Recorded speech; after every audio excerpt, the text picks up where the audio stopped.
হাদিসনি বিআরজা আমালিন আমিলতাহু feel ইসলাম, এমন কি আমল তুমি করো যে আমলটা তোমার কাছে আশাব্যঞ্জক আমল। অনেক আশা নিয়ে কোন আমলটা তুমি করো, এমন আমল বেলাল তুমি আমাকে বলো। বেলাল জবাব দেয়, ইয়া রাসূলুল্লাহ, এমন আমলের কথা আপনি কেন শুনতে চান? নবীজি কয়, বেলাল ফাইন্নী সামি'তু দাফানা আলাইকা বাইনা ইয়াদাইয়া ফিল জান্নাহ, আমি তোমার পায়ের জুতার আওয়াজ জান্নাতে আমার আশেপাশে শুনতে পাইলাম।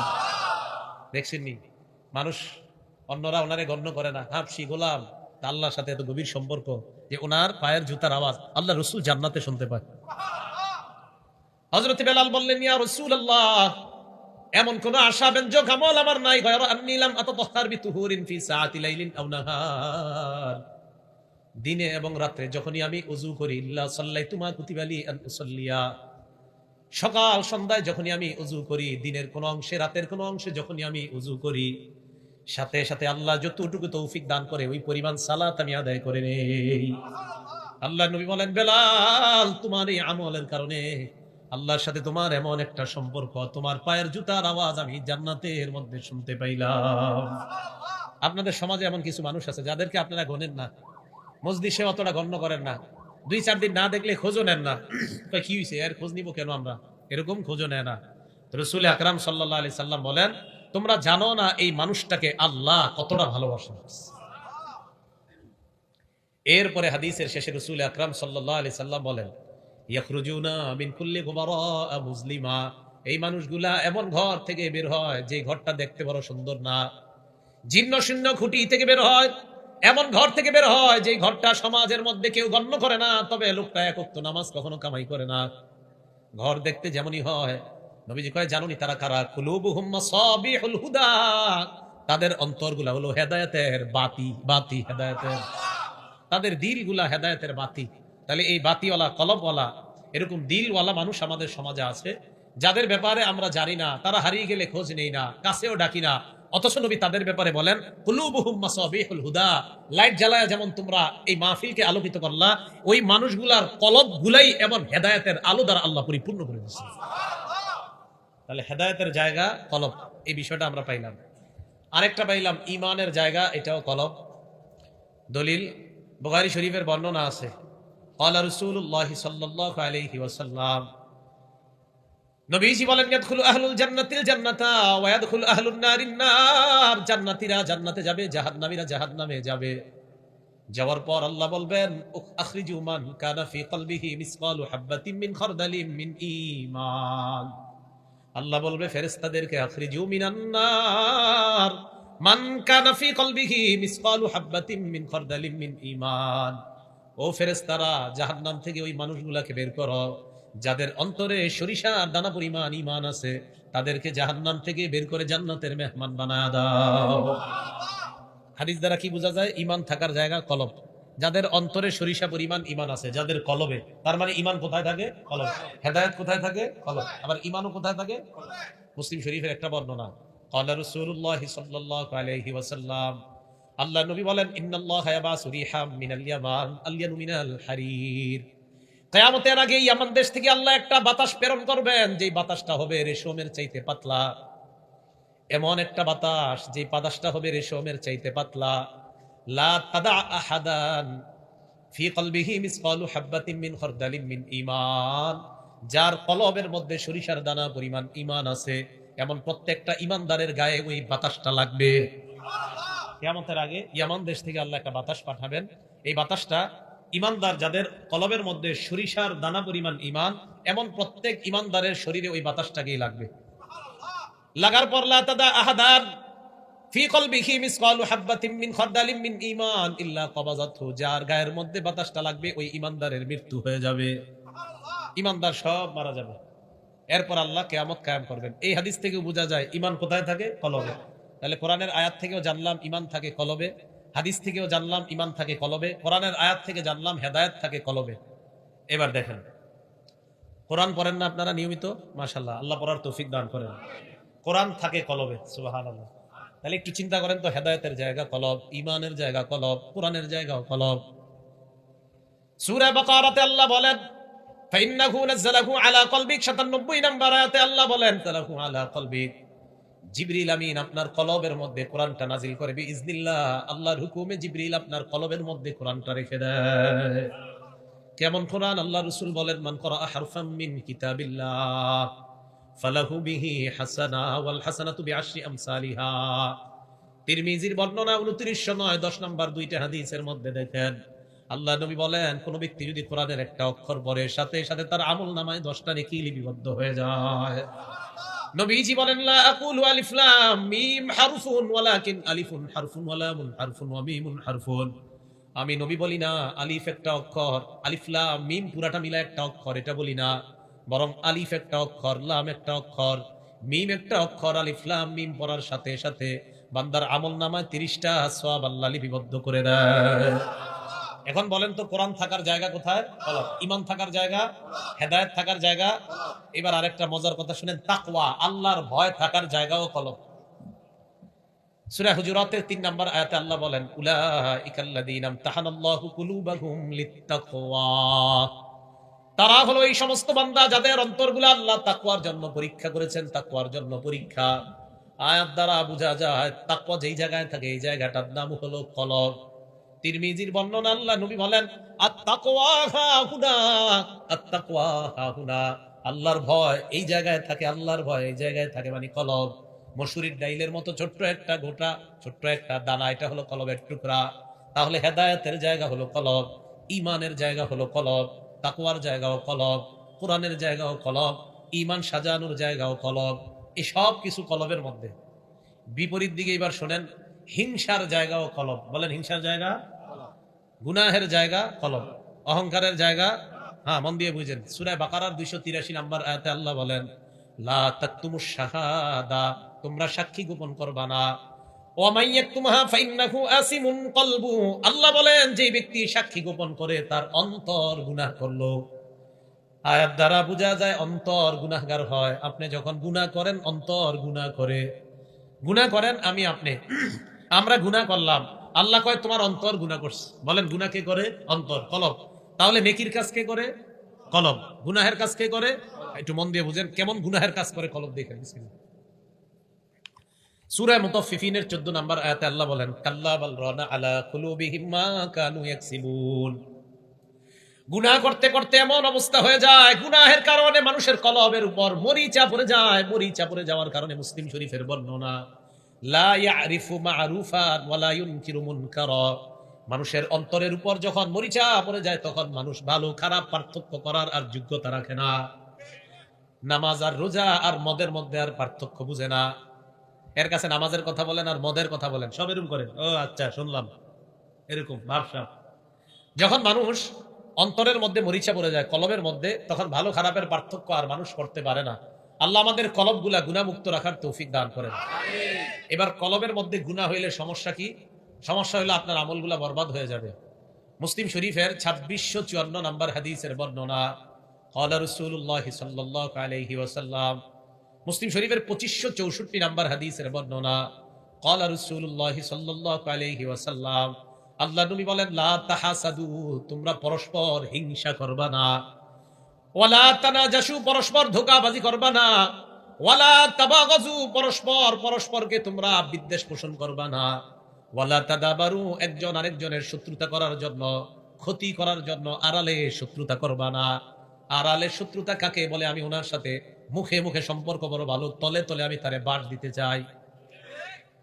ওয়ালা তাদাবারু, আল্লাহ নবী বলেন, একজন আরেকজনের সাথে শত্রুতা পোষণ করার জন্য আড়ালে শত্রুতা করবা না, ক্ষতি করার জন্য আড়ালে শত্রুতা করবা না।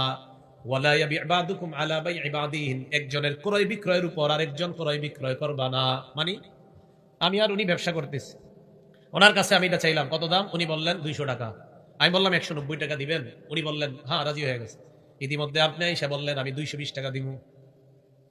আমার আর ওনার মাঝে 190 টাকায় কাজ হয়ে গেছে, উনি আমার দিতে রাজি। মাঝখান দিয়ে আপনি এখন ভাই আমার দেন, আমি 220 টাকা দিব, আরো 30 বেশি। এখন উনি চিন্তায় পড়ে গেছে, আসলে ঠিকই তো। তখন আমারে বলবে কি, ভাই আপনি একটু বাজারটা ঘুরে আসেন, আপনি একটু পরে দিতেছে। আল্লাহ নবী বললেন, এক ভাইয়ের ক্রয় বিক্রয়ের উপর তোমরা ক্রয় বিক্রয় করবা না। অন্য বর্ণনা, লা ইয়াখতিব আহাদুকুম আলা খিতমাতি আখিহি, তোমাদের কোন ভাই একটা মেয়েকে বিয়ের প্রস্তাব দেওয়ার পর বিয়ের কথাবার্তা চলা অবস্থায় তুমি উপর দিয়া প্রস্তাব দিবা না। বিয়ের কথাবার্তা পাকাপাকি হয়ে যাওয়ার অবস্থায় মেয়ের বাবারে আইসা একজনে কয়, কি ব্যাপার, শুনলাম আপনার মেয়ের বিয়ে নাকি ঠিক হয়েছে। কয় হ্যাঁ, দক্ষিণ পাড়ার অমুকরে চিনেননি, ইতালি প্রবাসী, মাসে 14 লাখ টাকা কামায়, আপনি চাইলে মেয়েটা তার কাছে দিতে পারি। শেষ ঘুরে গেছে। রসুল আকরাম সাল্লাল্লাহু আলাইহি সাল্লাম বললেন, এক ভাইয়ের ক্রয় বিক্রয় চলাকালীন তুমি ক্রয় বিক্রয়ের কাজ করবা না। এক ভাইয়ের বিয়ের প্রস্তাব দেওয়া হয়েছে, কথাবার্তা চলতেছে, তুমি উল্টায় গিয়ে প্রস্তাব দিও না, আগে দেখো কি হয়। এগুলো আমাদের সমাজে হয় কিনা? এগুলা নিষেধ। নবীজি বললেন, পরস্পর হিংসা করবা না, পরস্পর ধোঁকাবাজি করবা না, পরস্পর বিদ্বেষ পোষণ করবা না, পরস্পর পরস্পরকে ক্ষতি করার জন্য আড়ালে শত্রুতা করবা না। ওয়াকুনু ইবাদাল্লাহি ইখওয়ানা, তোমরা পরস্পর সবাই ভাই ভাই হয়ে যাও। কি হয়ে যাও? ভাই ভাই হয়ে যাও বললেন নবীজি। এরপর আল্লাহ নবী বলেন, আল মুসলিমু আখুল মুসলিম, মুসলমান মুসলমানের ভাই, লা ইয়াজলিমুহু, মুসলমান মুসলমানকে জুলুম করতে পারে না, ওয়ালা ইয়াখজুলুহু, মুসলমান মুসলমানের ক্ষতি সাধন করতে পারে না, মুসলমান মুসলমানকে নিম্নমানের বনে দেখতে পারে না, ওয়ালা ইয়াখজুলুহু, মুসলমান মুসলমানকে নিচে নামাইতে পারে না, ওয়ালা ইয়াহকিরুহু, মুসলমান মুসলমানকে তুচ্ছ করতে পারে না। আল্লাহ নবী বলেন, বিহাসবি ইমরিইম মিনাশ শাররি আন ইয়াহকিরা আখাহুল মুসলিম, একজন মানুষ খারাপ হওয়ার জন্য এতটুকুই যথেষ্ট, সে তার মুসলমান ভাইকে তুচ্ছ করে, আরেকজনের সামনে অপমান করে, আপনি খারাপ হওয়ার জন্য এতটুকুই যথেষ্ট। তুমি এতটুকুই যথেষ্ট খারাপ হওয়ার জন্য, আরেক মুসলমান ভাইকে তুমি তুচ্ছ করো, এতটুকুই যথেষ্ট। নবী বলেন খারাপ হওয়ার জন্য। হাদিসে বললেন ভাই ভাই হয়ে থাকো। এরপরে কি কয় দেখেন, আত্তাকওয়া হাহুনা, আত্তাকওয়া হাহুনা। আল্লাহ নবী কয়, আল্লাহর ভয় এখানে, আল্লাহর ভয় এখানে। তাহলে তাকওয়া থাকার জায়গা এখানে, হিংসা থাকার জায়গা এখানে, ধোঁকাবাজি থাকার জায়গা এখানে, বিদ্বেষ থাকার জায়গা এখানে। শত্রুতা কলব থেকে তৈরি হয়। বুঝাইতে চাইলাম, ভালো কাজ করবেন এটাও কলব থেকে হয়, খারাপ কাজ করবেন এটাও কলব থেকে হয়। তাই কি করা, খারাপগুলা বর্জন করে ভালো কাজগুলা বেশি বেশি করে কলবকে পুত পবিত্র করার চেষ্টা করা। আল্লাহ তৌফিক দান করুন। এখন কলব যে এটা অনেক দামি জিনিস, এটা দলিল সহিহ বুখারীর 52 নম্বর হাদিস। ক্বালা রাসূলুল্লাহ সাল্লাল্লাহু আলাইহি ওয়াসাল্লাম, আল্লাহ নবী বলেন, আলা ইন্না ফিল জাসাদি মুদগাতান, শোনো তোমরা, দেহের মধ্যে এমন একটা গোশতের টুকরা আছে, ইদা সালাহাত সালাহাল জাসাদু কুল্লুহু, এই টুকরাটা যদি ঠিক হয়ে যায় সব ঠিক হয়ে যাবে। ওয়া ইদা ফাসাদাত ফাসাদাল জাসাদু কুল্লুহু, এই টুকরাটা যদি নষ্ট হয়ে যায় তোমার পুরা দেহটা নষ্ট হয়ে যাবে। আমাদের শরীরে একটা গোশতের টুকরা আছে, এই টুকরাটা যদি ঠিক হয়ে যায় পুরা দেহটা ঠিক হয়ে যাবে। আমাদের শরীরে একটা টুকরা আছে, এই টুকরাটা যদি নষ্ট হয়ে যায় পুরা শরীরটা নষ্ট হয়ে যাবে। আল্লাহ নবী বলেন, আলা ওয়াহিয়াল কলব, শোনো তোমরা, ওই টুকরাটার নাম হলো কলব। এই টুকরার নাম হলো কলব, অন্তর। তো কলব যদি সংশোধন হয়ে যায় তাহলে পুরা দেহটা ঠিক হয়ে যাবে, আর কলব যদি নষ্ট হয়ে যায় পুরা দেহ নষ্ট হয়ে যাবে। আল্লাহ আমাদের সকলকে কলবকে খারাপ কাজ থেকে হেফাজত করে ভালো কাজের মাধ্যমে যেন এই কলবের পাশাপাশি আমরা দেহটাকে পবিত্র বানাইতে পারি, আল্লাহ তৌফিক দান করেন। তাহলে কলব এটা একটা মূল জায়গা, এটার দ্বারা কখনো অন্য কারো ক্ষতি করার চেষ্টা করা যাবে না। এখন কথা হলো, এই কলবটাকে সুন্দর রাখবো আমরা কিভাবে, কিভাবে কলবটাকে সুন্দর করা যায়। সূরা রদের 28 নম্বর আয়াতে আল্লাহ বলেন, আল্লাযীনা আমানু ওয়া তাতমাইন্নু কুলুবুহুম বিযিকরিল্লাহ, আলা বিযিকরিল্লাহি তাতমাইন্নুল কুলুব। আল্লাহ বলেন, শোনো তোমরা যারা ঈমান এনেছে এবং যাদের অন্তরগুলো আল্লাহর জিকিরের মাধ্যমে প্রশান্ত হয়, আল্লাহ বলেন শোনো, অন্তরগুলো প্রশান্ত হয় আল্লাহর জিকিরের মাধ্যমে। বলেন তো অন্তর প্রশান্ত হয় কিসের মাধ্যমে? আল্লাহর জিকিরের মাধ্যমে অন্তরগুলো প্রশান্ত হয়। তাহলে এই কলবটা প্রশান্ত বানানো দরকার আছে না নাই? আমার আপনার কলবটা যেন এদিক সেদিক না যায়, আল্লাহ নবী একটা দোয়া আমাদেরকে শিখিয়ে দিয়েছেন। মুসলিম শরীফের 2654 নম্বর হাদিসের বর্ণনা। এদিক তাকান। ক্বালা রাসূলুল্লাহ সাল্লাল্লাহু আলাইহি ওয়াসাল্লাম, আল্লাহ নবী বলেন, ইন্না কুলুবা বানি আদম কুল্লাহা বাইনা ইসবাঈনি মিন আসাবি'ir রহমান। নবীজি বলেন, আদম সন্তানের সমস্ত কলবগুলা রহমানের 2 আঙ্গুলের মাঝে থাকে, কাকলবিন ওয়াহিদিন, একটা কলবের মতো। না, আপনারা আবার বুঝেন, সারা পৃথিবীর মানুষের কলবগুলা রহমানের এই 2 আঙ্গুলের মাঝে একটা কলবের মতো। মানে আমাদের এই কোটি কোটি মানুষের কলবগুলা এট এ টাইম, একই মুহূর্তে আল্লাহ পাক রব্বুল আলামিন দেখতেছেন। সব কলব এইখানে আছে, আল্লাহর এইখানে। এবার কি করে দেখেন, নবীজি বলেন, ইউসাররিফুহু হাইসু ইয়াশা, আল্লাহ যেইভাবে চায় এইভাবে এই কলব ঘুরাইতে পারেন। এই জন্য আল্লাহ নবী শিখিয়ে দিলেন, আল্লাহুম্মা মুসাররিফাল কুলুব সাররিফ কুলুবানা আলা তাআতিক। আল্লাহ নবী আল্লাহর কাছে দোয়া করতেন, আল্লাহ অন্তরের পরিবর্তনকারী আল্লাহ, আমাদের অন্তরগুলা যেদিকেই তুমি নাও, পরিবর্তন করে যেদিকেই নাও আল্লাহ, তোমার ইবাদতের দিকে নিয়ে যাও। বলেন কলব এট এ টাইম আমাদের কোটি কোটি। আরে বারবার উঠছেন কেন আপনি? বসেন না। তাই সপ্তাহে একদিন ভিডিও করবেন। ডেলি ভিডিও করার দরকার আছে? আর ভিডিও করবেন না, সপ্তাহে একদিন করবেন। বুখারী শরীফের 70 নম্বর হাদিস ইবনে আব্বাসের বর্ণনা, আব্দুল্লাহ ইবনে মাসউদের বর্ণনা, সপ্তাহে একদিন ওয়াজ হলেই যথেষ্ট। এরা তো আর প্রতি বছর শুনবে না। সপ্তাহে একটা ভিডিও করে ছাড়বেন, ওই এক ভিডিও দেখলেই হবে সপ্তাহে। কয়টা ওয়াজ যথেষ্ট সপ্তাহে? হ্যাঁ, সহিহ বুখারী 70 নম্বর বর্ণনা, সপ্তাহে এক ভিডিও হইলেই যথেষ্ট। হ্যাঁ, বাস ভিডিও বন্ধ। এক সপ্তাহে একদিন ভিডিও করবেন, এখন থেকে ডেলি আর আসবেন না, এই ডিস্টার্ব হয় মানুষের। রাসূল আকরাম সাল্লাল্লাহু আলাইহি সাল্লাম এইভাবে বললেন যে আদম সন্তানের কলবগুলা রহমানের 2 আঙ্গুলের মাঝে থাকে, যেইভাবে ইচ্ছা তিনি সেইভাবে এই কলব লড়াইতে পারেন। পরে আল্লাহর কাছে দোয়া করলেন, আল্লাহ আপনি কলবের পরিবর্তনকারী, আপনি কলব যেদিকে নেন আল্লাহ আপনার আনুগত্যের দিকে নিয়েন। এই জন্য একটা দোয়া সবাই শিখে রাখবেন, আরবিটা যদি পারেন ভালো, না পারলে বাংলা। আমি আগে আরবিটা বলছি। ক্বালা রাসূলুল্লাহ সাল্লাল্লাহু আলাইহি ওয়াসাল্লাম, আল্লাহ নবী আল্লাহর কাছে দোয়া করতেন, আল্লাহুম্মা ইন্নী আসআলুকা রাহমাতান তাহদি বিহা কলবি। আল্লাহ আমি আপনার কাছে এমন দয়া চাই যে দয়ার মাধ্যমে আপনি আমার কলবটাকে হেদায়েত দান করে দেন। আমার সাথে বলেন, হে আল্লাহ আমি আপনার কাছে এমন দয়া চাই যে দয়ার মাধ্যমে আমার কলবকে হেদায়েত দান করেন। এই দোয়াটা ডেলি করবেন, আশা করা যায় হেদায়েত নিয়ে মৃত্যুবরণ করবেন। রাসূল সাল্লাল্লাহু আলাইহি সাল্লাম আরবিতে এইভাবে বলতেন, আরবিটা যদি পারেন ভালো, আল্লাহুম্মা ইন্নী আসআলুকা রাহমাতান তাহদি বিহা কলবি। বাংলাটা হলো, হে আল্লাহ আপনার কাছে এমন দয়া চাই, এমন রহমত চাই যে রহমতের মাধ্যমে আপনি আমার কলবকে হেদায়েত দান করেন। পারবেন না ইনশাআল্লাহ বলতে? আরেকটা দোয়া আছে, ইয়া মুকাল্লিবাল কুলুব সাব্বিত কলবি আলা দীনিক। হে অন্তরের পরিবর্তনকারী রব আল্লাহ, সাব্বিত কলবি আলা দীনিক, আমার কলবটাকে আপনার দ্বীনের উপর আপনি অটল রাখেন। এই দোয়াটা যদি ইনশাআল্লাহ নিয়মিত করতে পারেন, ইনশাআল্লাহ আশা করা যায় ঈমান নিয়ে মৃত্যুবরণ করবেন। আরেকটা আয়াত আছে কোরআনের, সূরা ইউসুফের আয়াত। আল্লাহ বলেন, ফাতিরাস সামাওয়াতি ওয়াল আরদ, যদি পারেন আর কি, আনতা ওয়ালিয়্যি ফিদ দুনিয়া ওয়াল আখিরা তাওয়াফানি মুসলিমান ওয়া আলহিকনি বিস সলিহিন। এটা যদি পারেন ডেলি, এটার অর্থটা কত সুন্দর দেখেন। ইউসুফ আলাইহিস সালাতু ওয়াস সালাম, একদিকে আল্লাহর নবী, আরেকদিকে আল্লাহ পাক রব্বুল আলামিন তাকে খাদ্য মন্ত্রণালয়ের দায়িত্ব দিয়েছেন।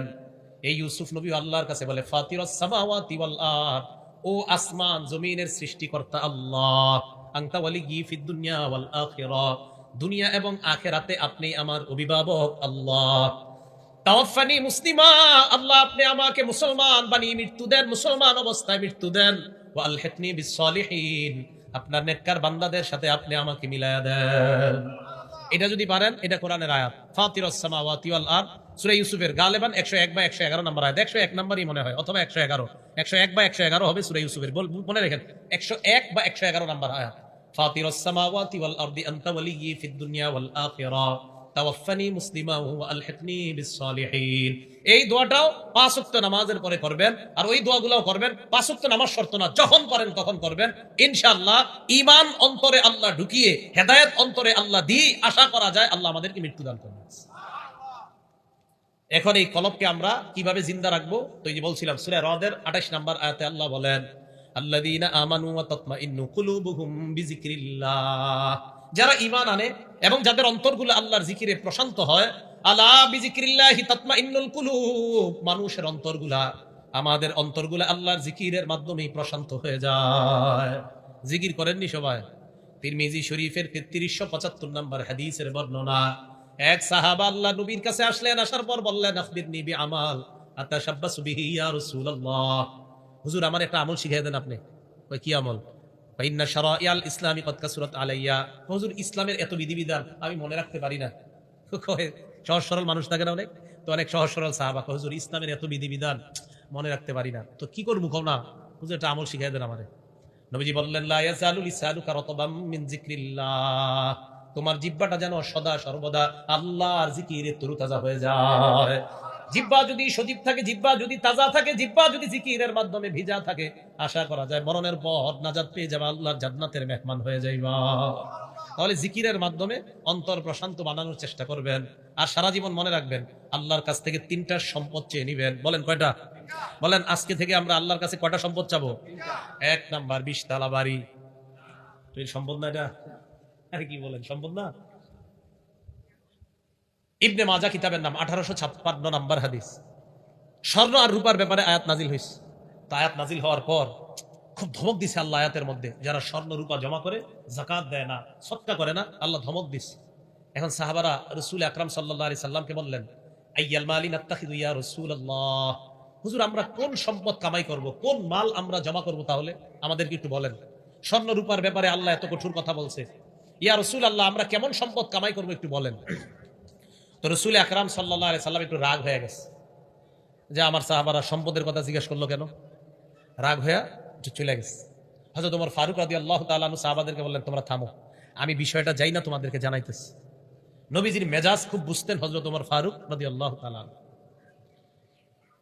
রাসূল আকরাম সাল্লাল্লাহু আলাইহি সাল্লামের কাছে আসলেন, সুযোগ বুঝা নবীজিকে বললেন হুজুর সাহাবারা প্রশ্ন করছে আপনার কাছে কোন মাল আমরা কামাই করব, যদি একটু বলতেন। নবীজি বলছিল আচ্ছা আচ্ছা, মানে এখন রাগ ঠান্ডা আছে। আল্লাহ নবী বললেন লিয়াত্তাখিজ আহাদুকুম কলবান শাকিরা, এক নাম্বার তোমাদের সবাই যেন কামাই করো কলবান শাকিরা, এমন একটা কলব যেই কলবটা বেশি বেশি আল্লাহর শুকরিয়া আদায় করতে পারে।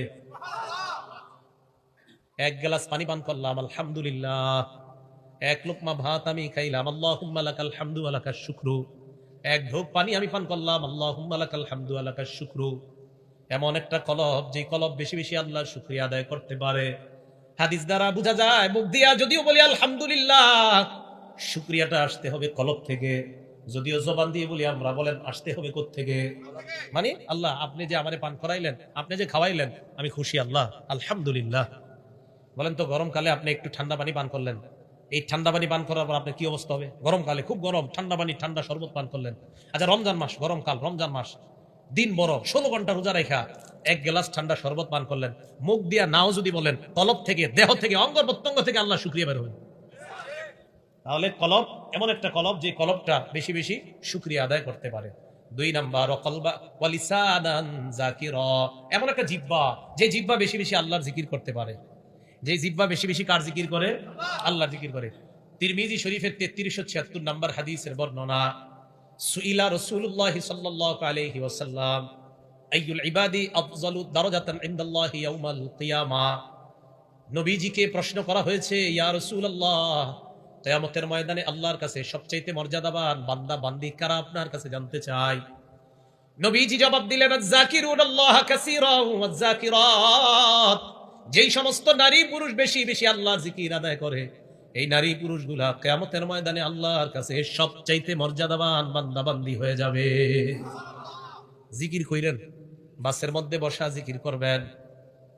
কৃষক ভাই কাজ করতেছেন, জবানে চালু রাখেন সুবহানাল্লাহ আলহামদুলিল্লাহ লা ইলাহা ইল্লাল্লাহ আল্লাহু আকবার।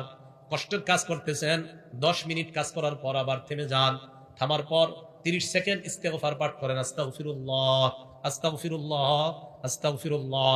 আল্লাহর কোরআন প্রমাণ করে যত বেশি ইস্তেগফার বান্দা পাঠ করে ইয়াজিদকুম কুওয়াতান ইলা কুওয়াতিকুম, তোমাদের শক্তি আল্লাহ বাড়িয়ে দেয়। কৃষিকাজ, এটা কি কষ্ট শক্তির প্রয়োজন আছে না নাই?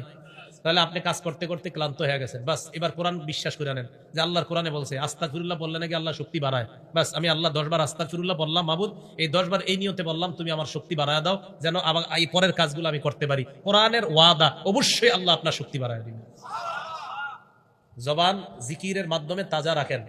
মা বোনরা রান্না করতেছেন, রান্না করার সময় জবানটা চালু রাখেন। আবু হুরায়রা রাদিয়াল্লাহু তাআলা আন গাছ লাগায়, নবীজি আবু হুরায়রা রাদিয়াল্লাহু তাআলা আনহুর পাশ দিয়ে যাইতেছেন, আল্লাহ নবী বললেন মাল্লাযী তাগরিসু ইয়া আবু হুরায়রা, আবু হুরায়রা তুমি কি লাগাও, কি গাছের চারা তুমি রোপণ করো আবু হুরায়রা? আবু হুরায়রা জবাব দেন গিরাসান লি ইয়া রাসূলুল্লাহ, হুজুর আমার নিজস্ব একটা গাছের চারা রোপণ করতেছি। আল্লাহ নবী বললেন আলা আদুল্লুকা আলা গিরাসিন খায়রিন লাকা মিন হাযা, আমি কি তোমাকে এর চাইতে উত্তম গাছের কথা বলবো না, যে গাছটা তোমার এই দুনিয়ার গাছের চাইতে 1000 গুণ বেশি উত্তম? কয় হুজুর এটা আবার কি? আল্লাহ নবী কয় আবু হুরায়রা তুমি বলো, বলেন আপনারা সুবহানাল্লাহ আলহামদুলিল্লাহ লা ইলাহা ইল্লাল্লাহ আল্লাহু আকবার।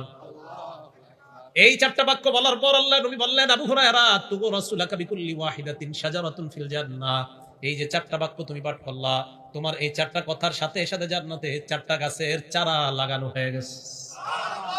তাহলে বাসের মধ্যে বৈশা রয়েছেন কেন? জিহ্বাটা বন্ধ রাখবেন, জিকির চালু রাখেন। এই জিহ্বা যেন সদা সর্বদা আল্লাহর জিকিরে রত থাকে। আল্লাহ আমাদেরকে এমন একটা জবান আল্লাহর কাছ থেকে চেয়ে নেওয়ার তৌফিক দান করেন।